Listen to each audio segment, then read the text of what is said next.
Mr. Speaker, I wish to bring Napoleon to the real world, where he doesn't need to show his muscles and to show that he's a great superpower when he has critical economic issues. We will have 2 points today. First of all, I'm going to show you why the most likely scenario is that Israel is going to retaliate, and everyone, people of Gaza, EU, Israel, will be worse off. Second of all, I will address the least likely scenario where Israel is not going to retaliate, and then I'll show you people of Gaza are going to be much worse off. But before that, let's have some engagement with the comical speech we just heard.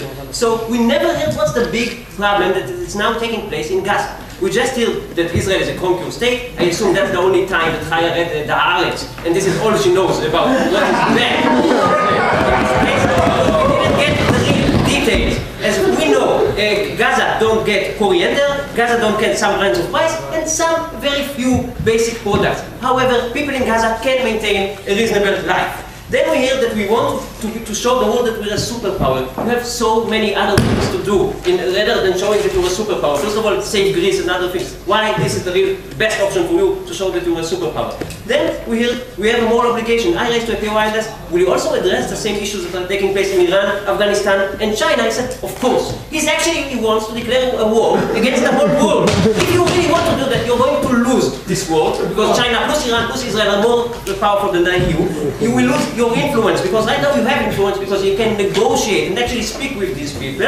Last year we heard that Gaza will be independent and that it will go better. I will show that if the proposition takes place, the people of Gaza will be much worse off because Israel will have to retaliate in a much more brutal way. Let's go to our points. First of all, what are we saying today? We're saying the more likely scenario is that Israel is not going to accept this. Why? 4 reasons. First of all, public opinion. We know that Bibi Netanyahu was elected upon the premise that he is the big leader. He is under the narrative of taking care of the country and being able to be strong against other enemies. So we think that he will have to follow and be trustful according to this image. Then we speak about the coalition. We know that the great leader of Israel Beitenu, Victor Lieberman, is not going to cooperate. He has maintained a very hard line against Israeli enemies, and if Bibi is going to fall back, to retreat, he is going to fall the coalition. Bibi does not want this coalition to dissolve. Third reason, we're speaking about losing deterrence. After almost going to a war against Turkey, for the exact same reason, we don't think Israel is likely to show now that it's not willing to do the same thing. If it does, so we say it bears a striking resemblance to having an air siege over Gaza. And then Israel will not be able to take care of terrorists launching Qassam against its southern cities. And this is something they are not going to tolerate. Last reason, we think that Iran and Hezbollah have a great incentive to send many weapons to this area. Israel obviously does not want it today. As every month, every week, we get rockets on Ashdod, Beersheba, and Sderot. We don't want to have better rockets, more precise rockets from Iran that will be able to hit Azrieli or the IDC center of Herzliya. Go.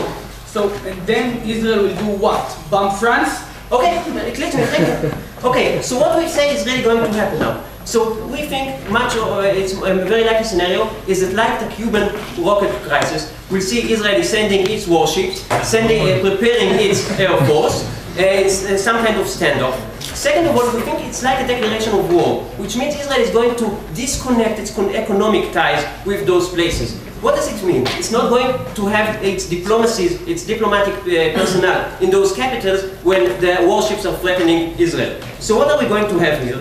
Up until now, Israel, just to be clear, Israel is the #1 actor in this scene that can influence Gaza. Up until now, EU had influence over Israel. We saw it when they made Israel to mark products made in the settlements. We saw it when the US and the EU asked Israel, and Netanyahu agreed to stop building in the settlements for a few months to give up Mazen what he asked for. Right now, Israel is not going to have. They are not going to have any influence, because Israel will see them as an aggressive actor. Israel will see them as someone who wants, rightfully so, to hurt them. So they are not going to have any influence. Second of all, and we will elaborate, we think Israel will have a much harder line against the Palestinians because of that. So, what do we get here? We get in the bottom line. We get they will lose influence, and because Israel, and now we will show you that Israel is going to be much more aggressive. Besides that, we think the scenario of war, maybe it's not likely, but it's enough for us to have a 1% likelihood of war for not to go with this crazy proposition. Because obviously I don't think I need to explain, maybe I do, but war against Israel and against the rest of the world is not a good idea for no one. Okay, second scenario, least likely because all of the things I just explained. But let's say for a second that Israel isn't going to retaliate, it will just let, never mind, it will just let all the trade go. So, what we're saying is going to happen here.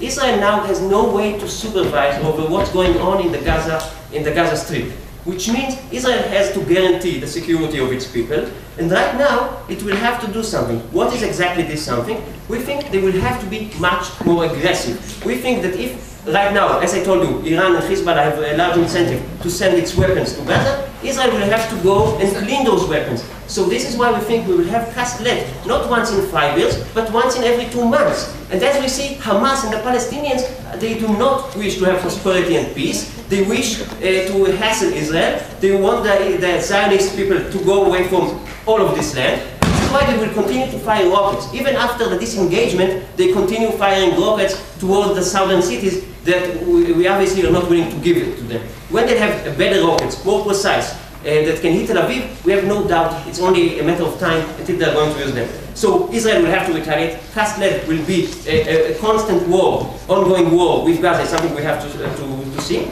Second thing we want to put to you is that Israel is going to make it much more painful for the Palestinians to use its weapons. What do we mean? That if until now we only used very precise missiles only to hit the squad that launched the rocket, right now we are going to delete an entire village because we don't want them to have any incentive to do those things.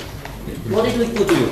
We explained, first of all, that right now Israel, the EU doesn't want to lose its influence because it can influence Israel to have more moderate and more considerate policies for the Palestinians. Second of all, we showed you that if their proposition will take place, Israel will be much more aggressive, they will have more casualties, more bloodshed. This is something we guarantee that Chaya does not want. Thank you.